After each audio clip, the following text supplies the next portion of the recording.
Let's begin today with our usual, very uncomfortable question that has a potential to trigger you. How many times have you lied at work this week? I'm not talking about malicious lies or massive corporate fraud. I'm talking about the polite lies, the corporate language. How many times have you sat in a meeting, looked at a project you knew was complete garbage, and simply nodded your head so you wouldn't rock the boat?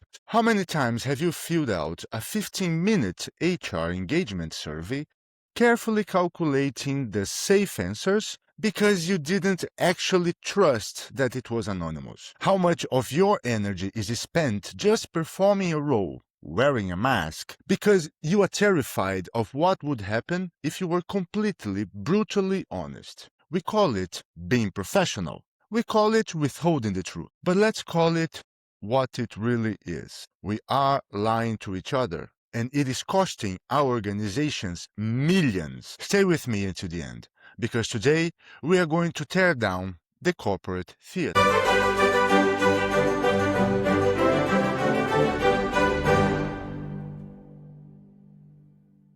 Welcome to the H2H experiment. I am Joao and I am your host. If you're tired of the surface level corporate fluff and you're ready to do some deep cognitive surgery on what it actually means to lead, you are in the exact right place. You know that the H2H experiment is not the usual leadership podcast or self-improvement podcast. We are here to talk about what's really going on inside organizations and really put it out there. Today, I have the absolute pleasure of sitting down with Petar Kralev.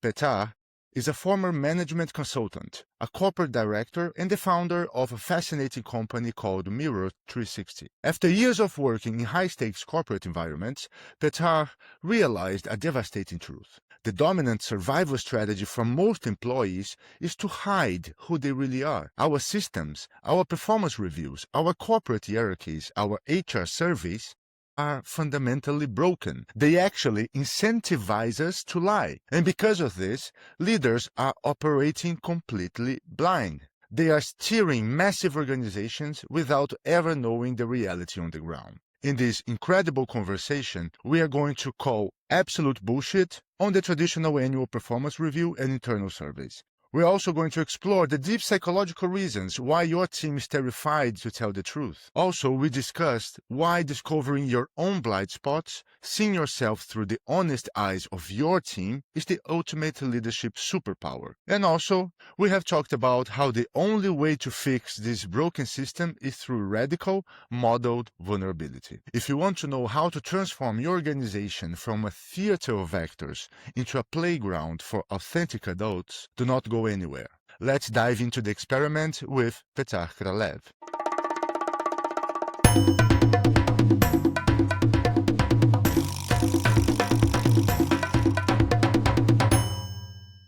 Petar, welcome. Thank you for having me, Joao. Excited for the conversation. Brilliant. So, Petar, maybe for us to start, you could explain a little bit to our audience what does Mirror 360 does, and why you decided to create. What is the purpose behind Mirror 360? Yeah, absolutely, Joao.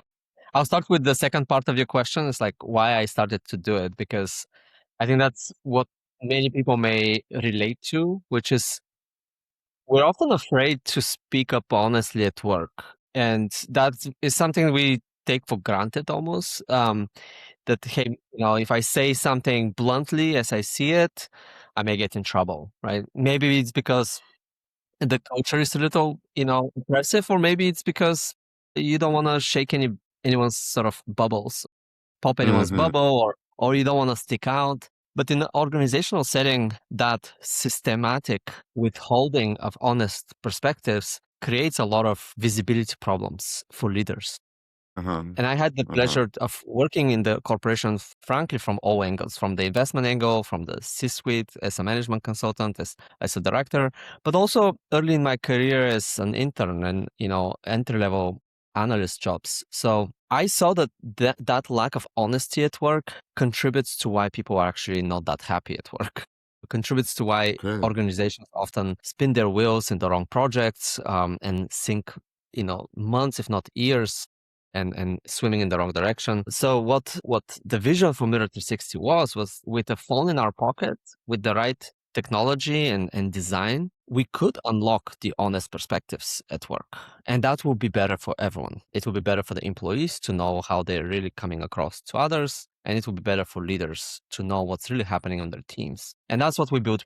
It's the first system that actually changes the very process of feedback to remove the human barriers of honest, truthful feedback and what we really see. So I'm happy to dive into the mechanics of it, but that's the gist of it. Yeah, but that it's very powerful what you're telling us here, that in the center of this, let's call old style business environment is the lack of honesty, which is exactly what we need from our people. The system itself, the environment is not allowing them to be honest. So what do you think is behind this lack of honesty at work? Well, if we almost look back at our own selves, I think if we are very honest with our own selves, we'll discover that we're not always honest in general, even in our personal relationships, right? I mean, a friend may be telling you their drama with their partner, and you may be thinking in your head like, "Oh, well,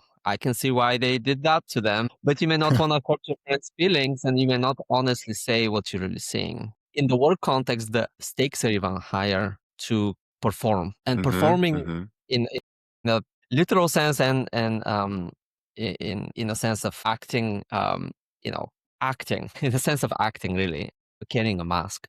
Why? Performing Because a role, you mean, like really performing a role like a theater? performing a role, exactly. So when people are set to perform a role, they have to withhold the truth. So and that's like a human. It's a human incentive. I don't want to be put on the spot. I don't want to get in trouble. I don't want to get fired. So there are many reasons why we withhold the truth.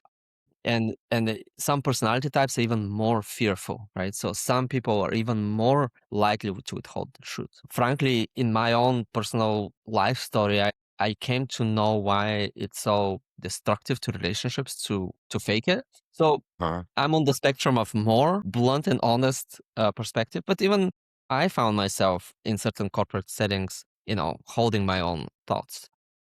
In my personal experience, I think actually most people withhold even a bigger part of their selves at work. I think we've all been there, to be honest. Most of us still live in this situation, of course.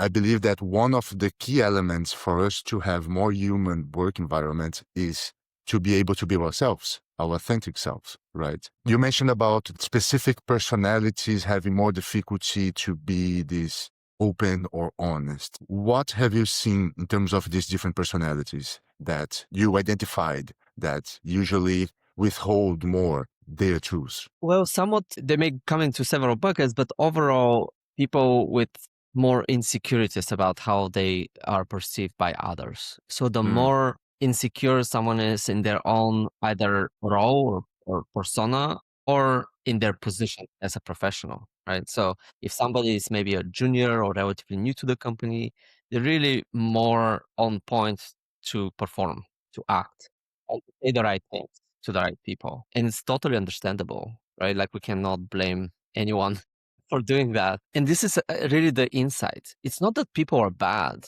it's that the incentives are such that the dominant strategy with such incentives is to lie sometimes. Literally. Withholding the truth is a euphemism of lying in some ways. We're trying to be nice here. Yeah. Yeah, but you're absolutely right. Let's call it by what it is. It's a lie. It's a lie. When we call it a lie, it gives a much bigger weight to what we're talking about than withholding the truth. It's more like corporate language. Let's call it this way. Corporate language, and in a way, it's less maybe offensive for some people to call out, "Hey, what we're doing here is lying." Seems like it will. Some people will get defensive around that, and I understand that. But I'll be the first to admit that I was lying at work. If somebody is telling me like, "How do you think this project is doing?" My first reaction, intuitive, is like, "It's crap. Like this is not going to happen." But I need to first evaluate the situation in which this question is asked. What are the expectations of that person? If I sort of blunt out the truth on that person, in this case, my manager, they'll have to do something with it, right? So, um, so I'm like calibrating what I'm actually saying in order to create the least amount of waves resistance while still hopefully help. Frankly, the very vision for Mirror 360 came out of a moment of withholding my own truth, right? Giving feedback to a coworker who was actually really struggling in her job, but felt very proud of her role and the people she worked Mm. with. Uh-huh. She was a sort of really nice person, and I was sitting at lunch with her while she was confiding in me. And I found myself nodding, validating her feelings, and not really speaking honestly about what I saw, which was that that was not the role for her. So the context changes, the incentive of why we cannot be honest are slightly different in different settings, but overall, this is a systemic problem. Yeah, I agree with you. And I believe this is very also connected to culture as a society, because it's almost like people are rewarded for making it look like they're something they're not. And I believe that's the fundamental mistake that we're making, because we are incentivizing this kind of behavior, right? That's right. That's a longer conversation that in society we need a mirror 360. And frankly, I'm hoping that our commercial success will mean that we'll be able to then resolve some of the more social issues that in the friction between humans that come out of that hiding of the truth.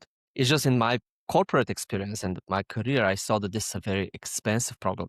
Mm-hmm. If an organization cannot see itself, if leaders are disconnected from the realities on the ground, if employees are bumping against each other and not aligned on the right teams and not aware of their blind spots, Mm-hmm. that's a hugely expensive operational problem. And that's where the commercial opportunity is at this moment, is to solve for Mm-hmm. that.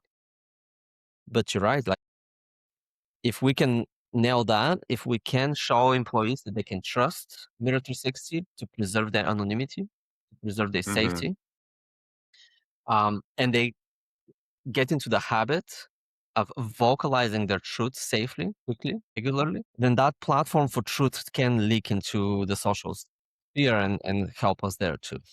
I think that's a very good point, because let's talk about surveys. The famous internal surveys. We all know they're bullshit. Most of them, I can say it without any kind of doubt, because what I hear the most is people not trusting that the results will remain anonymous and that whatever they say, they're still going to be safe. So how can we remove this obstacle? Because otherwise we are just lying to ourselves, as you said. These are the blind spots of leadership, because of actually, oh, I'm doing the survey, so and my team members are saying they are perfectly fine and happy, but in fact they're just hiding what they're feeling. And this is, I would call BS also on those surveys. And not only is the BS because many people don't feel safe to really speak up, because ultimately it's administered by HR and they have all the dials and knobs and they create the questions, right? So it's really like, your corporate overlord is looking over your shoulder, right? It's as your that has the logo of your company and all of that. The big brother. The big brother is watching over, so it's like, what am I supposed to say here is the thought that comes to mind. But also it's a lot of effort. It's usually very long survey, very analytical, very heavy questions with like neither agree, disagree on some two lines of long sentence structure. And what is the return on that investment of time, right? So employees are like put in the spot to fill out this 15 minutes questionnaire, very heavy, that goes into the abyss, that they don't see any impact from speaking up. And ultimately they're not even sure they can be honest. Some are honest, some are not. And what happens is the results are just as chaotic. I just talked to actually a marketing leader who sat through one of these meetings 2 days ago, and she was saying everybody in the room started like getting defensive on the results of these engagement surveys, right? The results come in, their heat map by team, and everybody's starting to explain away whatever those surveys actually were trying to show. And at the end of the meeting, I love this. The HR person with their 15 recommendations of things they could be doing asked the CEO, so what are we going to do? And the CEO literally said, nothing. We're not going to do anything. Let us get back to you, HR, when the time is right. Because it's an overload It's an overload of information that nobody really trusts, that could be interpreted in any way you want. And it's really a point in time that you're not even sure, is this a good thing or a bad thing? Is it changing? Is it positive or negative? When that is the type of data we ultimately rely on as leaders in the company, the results will also be that. It's like, we're not going to do anything, right? So, and I very illustrative actually of the real calculus that's happening in the executives' minds when they're fed this garbage data from HR. Uh-huh. Uh-huh. Yeah, I do make a parallel with this as well, with what happens in the customer experience environment, because there are many companies that claim that they are customer centric, that they care about the customer, and that they make all these NPS, all these beautiful surveys. And then they put in a slide for the executive just to show how beautiful the company is, but that's not showing anything at all. And it's just to inflate the ego. So how do we move from the collection of data just to inflate the egos of 5 executives to something that's really actionable and drives value into an organization? So you need, what do they say? When there's a will, there's a way. Now there is a way. Technology allows us to source the truthful, honest opinions. It's not going to come through an HR process. Let's be honest about it. HR works for the corporation. If you structure a process to be controlled by, administered by HR, say goodbye to honest opinions. That's just you're not gonna get the honest answers. If you don't get the honest answers, by the way, that means you're not getting reality, right? Sure. So as a leader, you need to decide, do I want the reality of what is happening? Number one.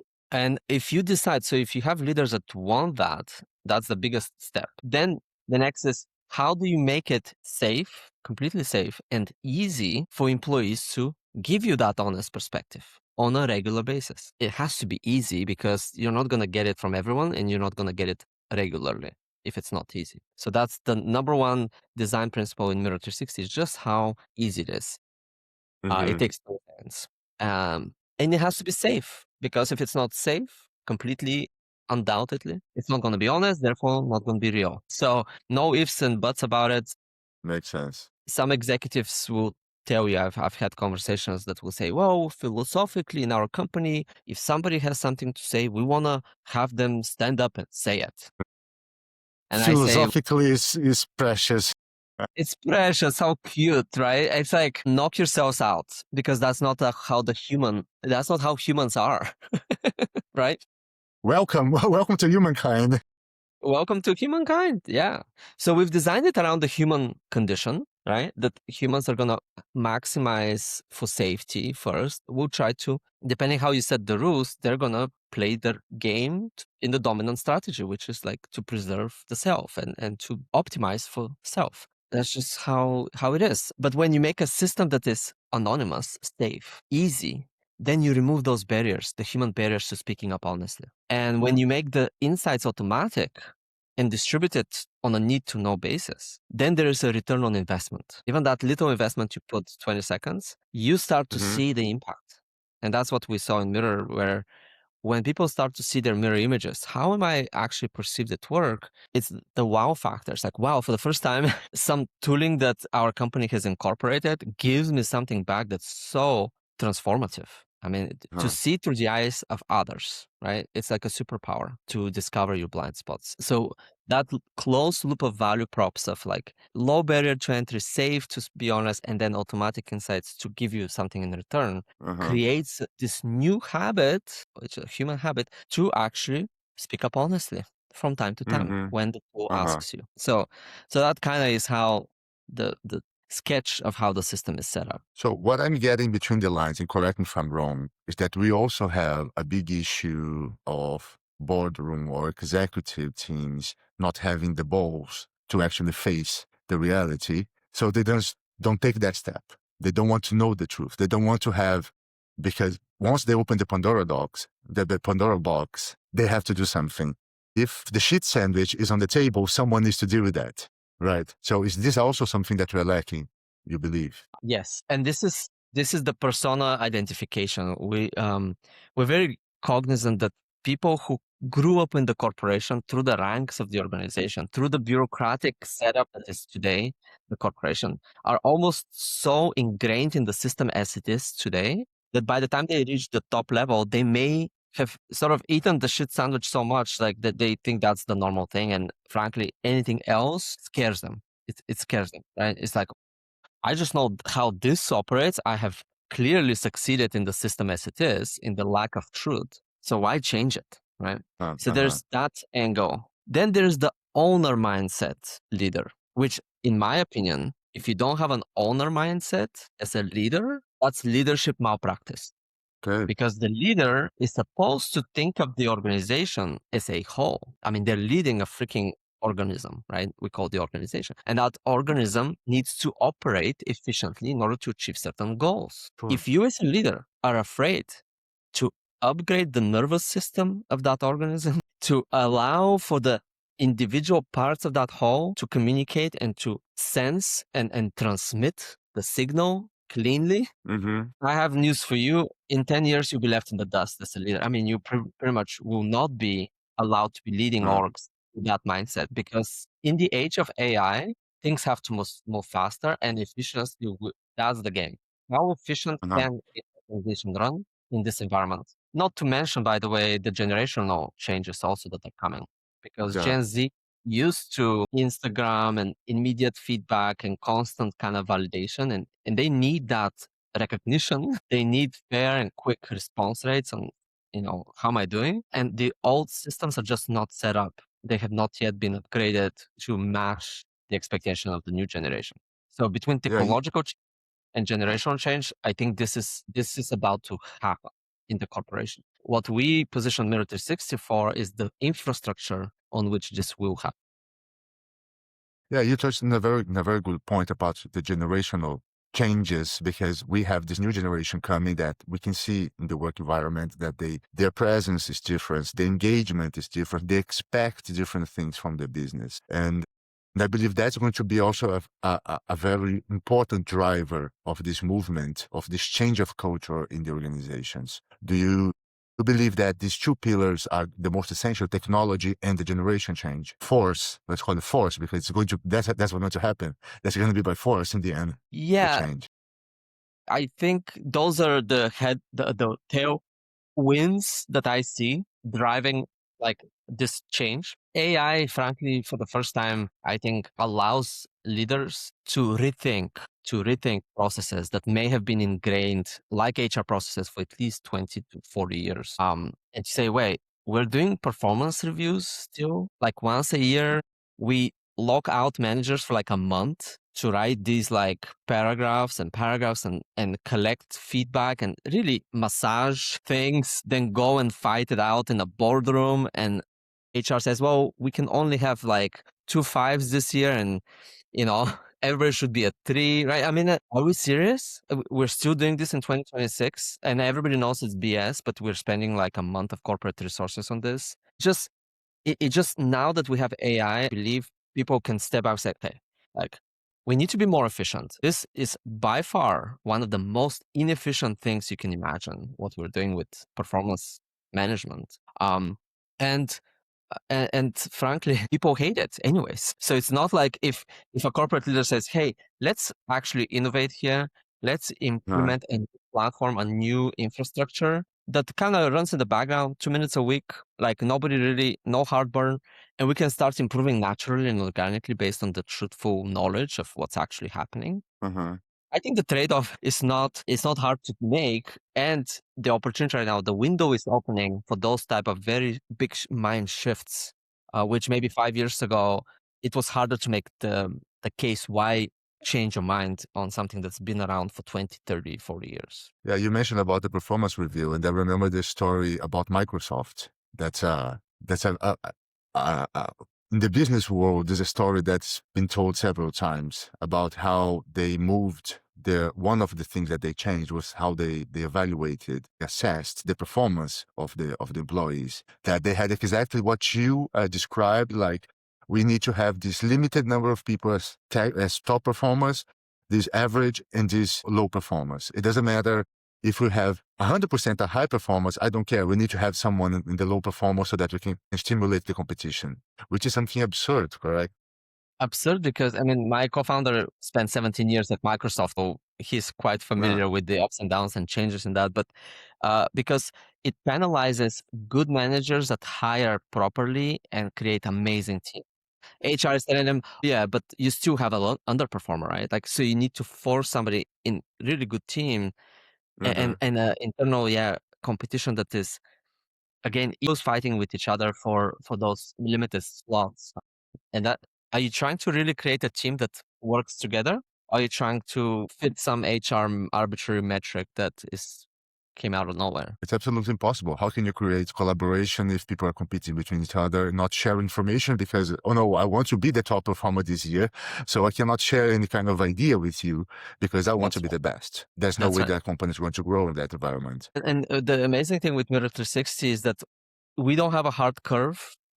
We sense based on how humans sense each other, and we just capture that. It's the human perspective on how people are working. And people are not benchmarked against each other, although the leaders can see the relative spread of impact. Each employee is pretty much said, hey, did you improve? Right? I mean, you were rated as, with X score before based on honest perspectives, but you can improve, and are you improving? Those are the type of metrics we show employees, so they actually they can see.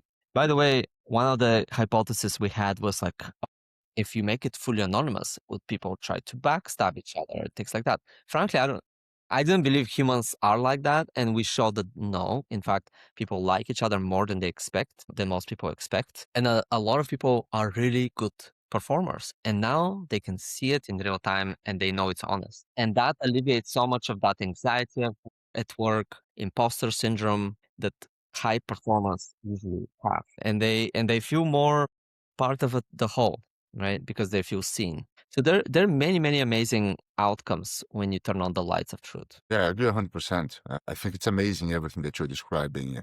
How human-centric this system that you're helping organizations to implement, how it can help people thrive. Because something that I have concluded is that in the end, everybody wants to do their best.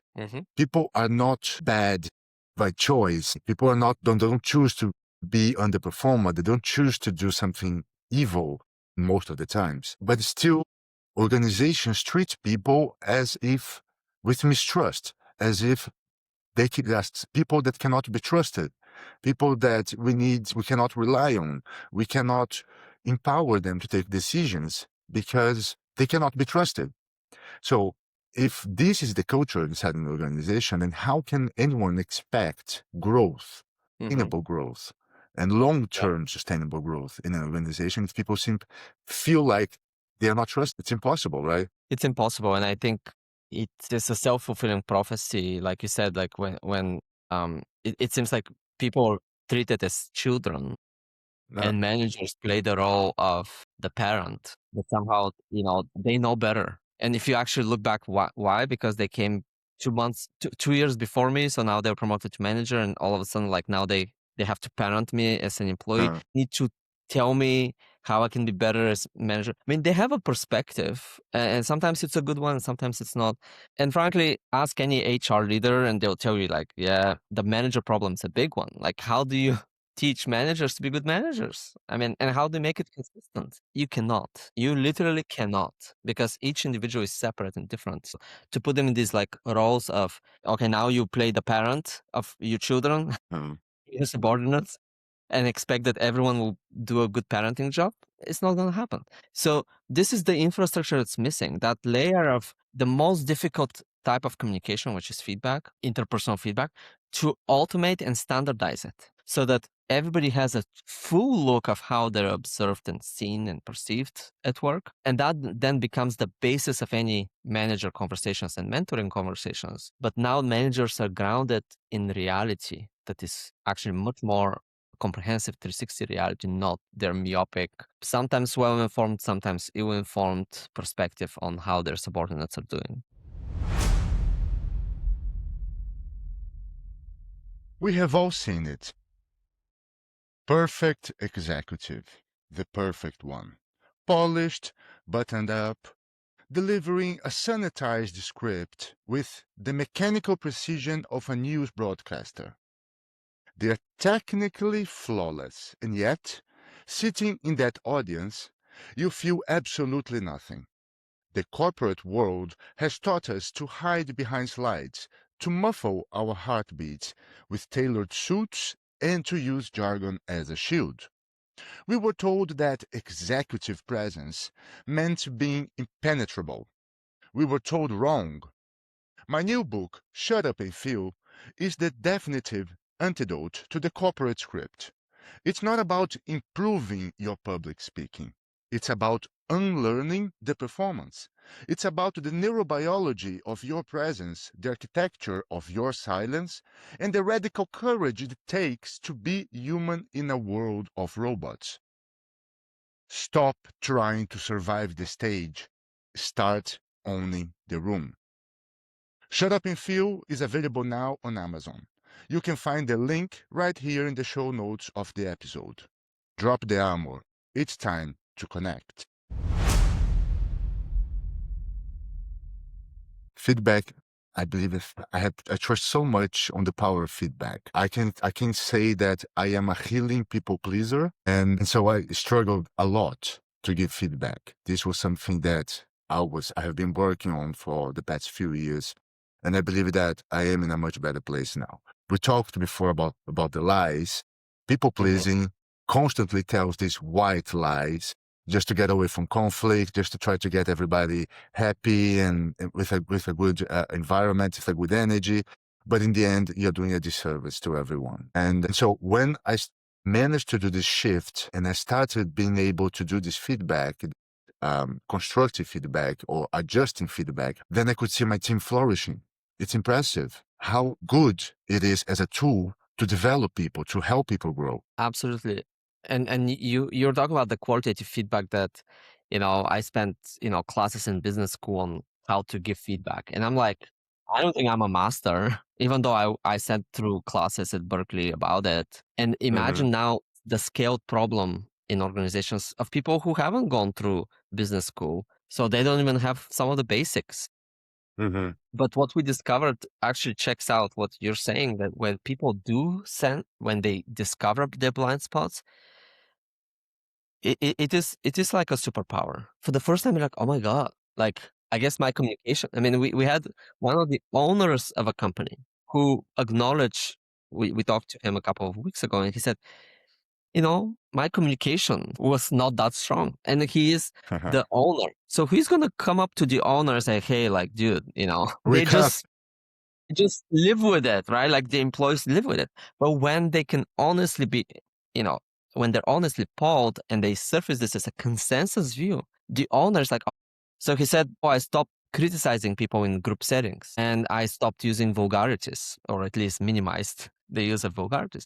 And he said immediately, he starts seeing it within a few weeks how that strength, communication, how he communicates improved, right? So in Mirror 360, you can kind of see the real-time change as you take action, how the perception changes too. So that dynamic capturing of, of what people observe is so unique, but so powerful, because then he also feels seen and he understands, okay, now I'm okay, for example, or at least better.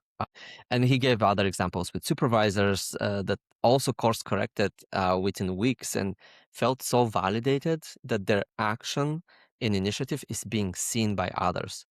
They felt more connected to the others, right? Because now you're like, oh wow, like I'm seen at work, right?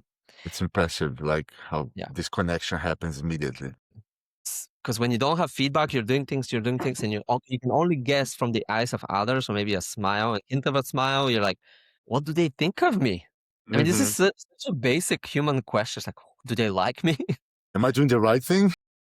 And how would they may tell you in your face, like, oh, you're so great. Well, is that real? Right? Like, you're like, maybe they're just telling me this. So you don't really know unless you know it's honest. And when you see the consensus view and you know it's honest, something powerful happens. And I'm just excited for this message to reach more people and for more people to try it, because even though initially there's like a little bit of an ego a potential clash between your perception of self, the ego, and the reality as observed from other people. I liken it to a puppy seeing its image in the mirror for the first time, right? It's like, whoa, but then it starts to play with it. Like, oh, then it's fun.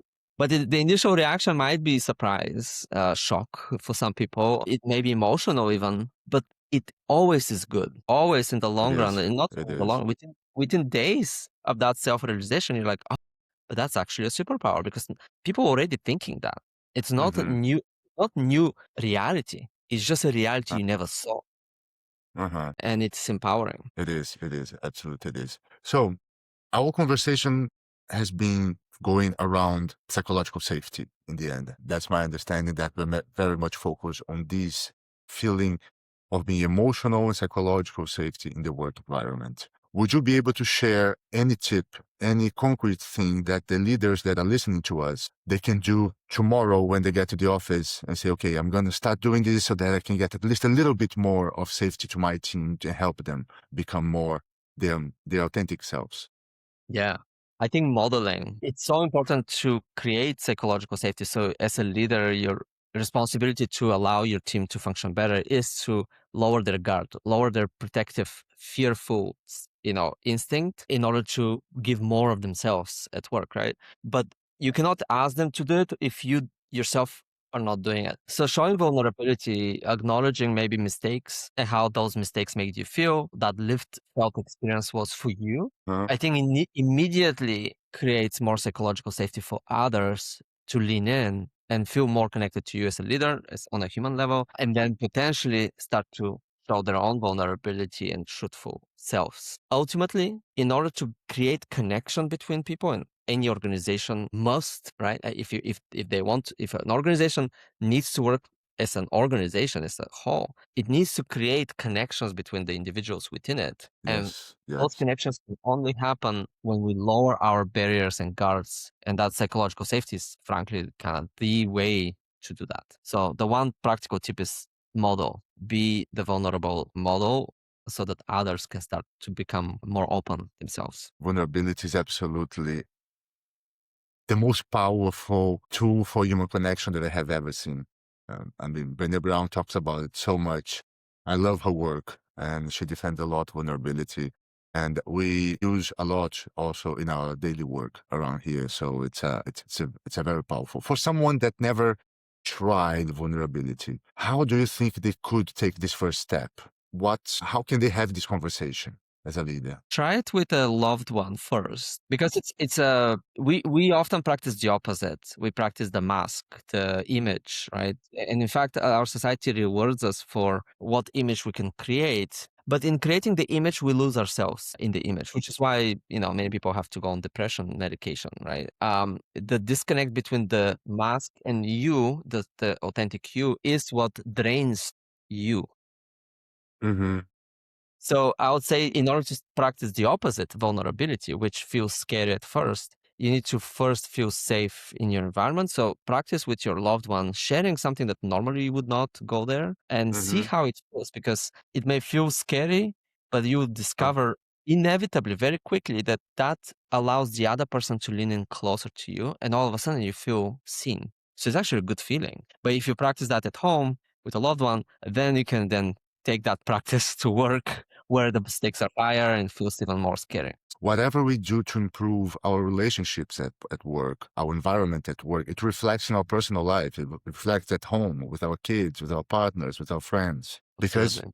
it's all about the human connection. So whether it's at work or outside of work, if we are consistent in these practices that help us connect with each other, the whole environment around us changes. Absolutely. I think maybe from the industrial age where work was organized around the hierarchy and the minium, everybody doing repetitive work, we still have that legacy thinking of how work is supposed to be done. But that's not really how human brains and emotions are organized. And I think we're discovering that the thriving organizations, oftentimes small organizations, startups, are the ones that allow humans to be their authentic selves at work and not necessarily separate work as some sort of strict role that they have to play. But I think we have some work to do to really evolve the workplace to become that, what I call the playground for adults, where we can really experiment and play and connect and grow while being productive. Those are not two opposites. They're actually like the more creative, the more yourself you are, the more really you can contribute to the whole. We're 100%. Okay. So, Petar, for us to close this incredible conversation that we're having, would you like to leave any message for our audience? Are there any final words that you'd like to share? Look at your daily work life and see how much of what you present is your real self and how much it is not. You start seeing this problem very personally if you just pay attention, and you may also discover just how massive of a problem this is in your own workplace. This gap, I believe, needs to close, and we're really looking for the people that recognize that gap and can and believe in that brighter future of tomorrow. And I invite everyone to connect with me on LinkedIn with Mirror 360. Check it out. What we stand for is a better workplace for everyone, and that's frankly why I quit my corporate career to dedicate to this mission. So I welcome anyone who resonates with that. And I have to say, it's a beautiful mission. Thank you so much, Petar. And I hope we get a chance to speak again. Love Thank the you, Joao. conversation. Love that. Appreciate you having me. Bye-bye. Have a good day. Bye-bye.